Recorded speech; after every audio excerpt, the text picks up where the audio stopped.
Penguin Random House Audio presents Double Cup Love, on the trail of family, food, and broken hearts in China. This is the author, Eddie Huang.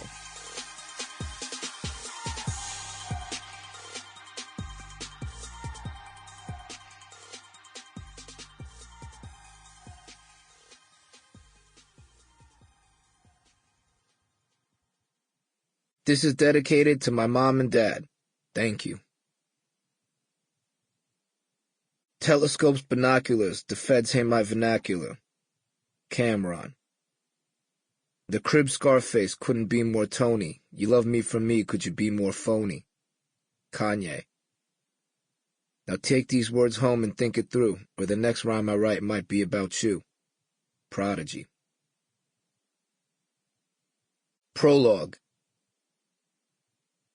I arrived at the end of my vision, only to realize it was another door to confusion. Dun dun dun, ba-na-na-na-na-na-na, dun-dun-dun. I could hear Bird in my head, and it was starting to make sense. Like Parker's mood jumping out in a moment of Satori, I took my cue from the horns and put my head down, sprinting towards the finish. I stumbled over the keys, tried to understand the drums, but really just improvised my way to the end, where I realized that all that was waiting for me was another epiphany, the same one that started it all 3 minutes and 8 seconds earlier. Dun dun dun, ba-na-na-na-na-na, da-na-na. But unlike the first time I heard Parker's sax, this realization wasn't hope in the face of rejection. It was despair in the face of acceptance. That old, harrowing, reluctant motherfucker despair, staring you in the face with empty hands upturned. Dun dun dun, ba-na-na-na-na-na, na-na-na. You listen to his loop at the beginning of the song, thinking that by the end you'll be all brand new, but nothing. It gives you hope, with a faint whisper through reeds, takes you on an impromptu journey to nowhere, and drops you right back off where you started, with the same loop and a double dose of despair echoing over and over. Dun dun dun, ba-na-na-na-na-na, na-na-na. This was the sound in my head as I watched Kevin Spacey delivering a monologue in House of Cards. There are two kinds of pain. The sort of pain that makes you strong, or useless pain. The sort of pain that's only suffering. I have no patience for useless things, said Kevin Spacey. Was it useless, though? Before I could figure it out, I felt my heart stop, my face turn gray, and my body disconnect from my mind. I sat there on the couch at my friend Gary's house in Houston, right across the street from the Galleria, and I realized I was dying.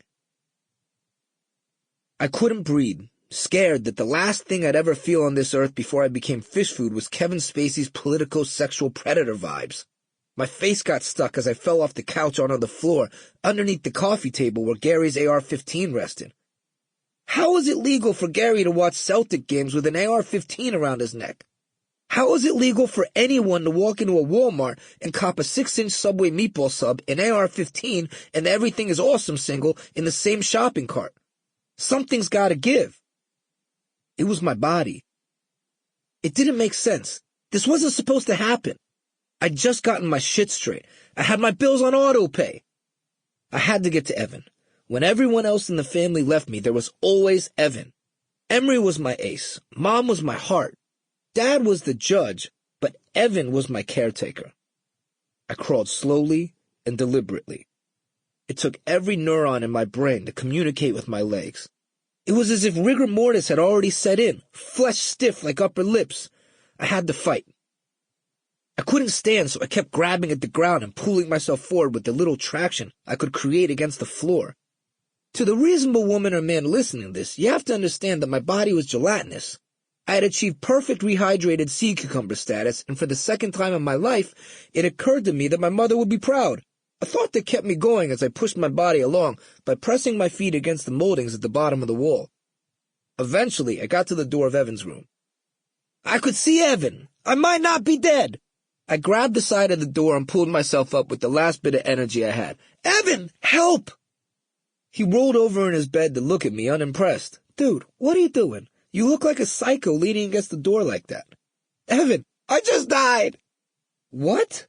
I just died, man. For real, my spirit left my body. Your what? Let your what? My spirit left my body. I died. Evan realized this wasn't the garden variety late-night self-realization. He jumped to his feet and stared me in the eyes. Eddie, what did you do? Your eyes are yellow. I ate the indica hash beef jerky. So did I. So did Gary. Stop being a bitch. I ate all of it. All of it? And some of the weed cupcake. He slapped me. Wake the fuck up. You didn't die. What's wrong with you, man? My heart stopped. My face got stuck. I felt like gelatin and then everything went gray. All the noise woke Gary up from his nap. What are you guys doing? I'm dying. How are you dying standing in the doorway, you stupid fuck? It's gone, Gary. My essence is gone. I'm never going to be the same. The Matrix accepted me. Oh my God, do we have to take this fool to the hospital? Calm down. This happened to him before. When? 2 years ago on Orchard Street. We were broke living in an apartment. Me, Emery, Eddie, and Ning, my ex-girlfriend, on 3 mattresses side by side. There's only about $600 left in Bauhaus, my restaurant in the East Village. Account, and Eddie used $200 to buy an air conditioner because it was hot. Eddie got really high, Emery got really mad, tried to fight Eddie, and Eddie didn't want to fight Emery, so he ran around the apartment complex with no clothes on, screaming, "What do you want from me? Take everything." You think he's going to start running around my apartment with no clothes on? Asked Gary. No one should run around your apartment, Gary. There are 2 AR-15s in the living room, I managed to yell. Eddie, if you fucking mention gun control again, I'm going to kick you out of my house. No, Gary. I will not shut up. I have to speak up. I have to keep fighting because the day you stop fighting is the day you die. I could feel my legs and my cheeks tingle. The front of my forehead still felt stiff and numb, but I was suddenly hungry. Eat. I have to eat. I ran to Gary's kitchen and grabbed the first thing I saw in the pantry.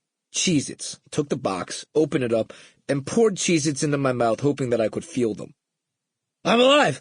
I'm alive! I can chew! I can eat! I'm not dead!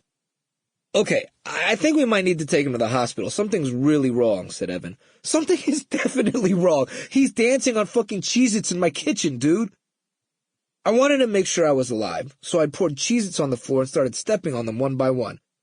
Intention! You see that, Gary? Life is about intentions. I am man. I intend to step on this Cheez-It. We packed into Gary's car and drove to the hospital, where I did jumping jacks for 15 minutes while I waited to see the doctor. What is that boy doing? Asked the receptionist. I'm staying alive. Boy, you ain't at the disco, so you better sit your ass down. I can't, ma'am. I'm sorry, but the day you don't want to be alive, your spirit will leave you. Eddie, sit the fuck down, said Evan. No, I'm not trying to cause any trouble, but you have to stay alive, ma'am. Every day, you have to fight. If you accept the world or let it accept you, you'll be erased. I mean, you can accept it if that's a conscious acceptance, but it has to be intended. Life is about intentions. She stood up behind the counter. Boy, I don't know what kind of drugs you did, but you need to sit down because you're freaking everybody out. It was the beef jerky, ma'am. This boy overdosed on beef jerky? It was marijuana beef jerky, ma'am. Marijuana? Please, let me go get a doctor. I can't have this man doing jumping jacks in my waiting room. 5 minutes later, I was admitted into a room where a nurse checked my vitals. You need to be still while I do this, sir. Okay, I will sit, but I want you to know I'm alive. Yes, sir, you're alive, but your blood pressure is low.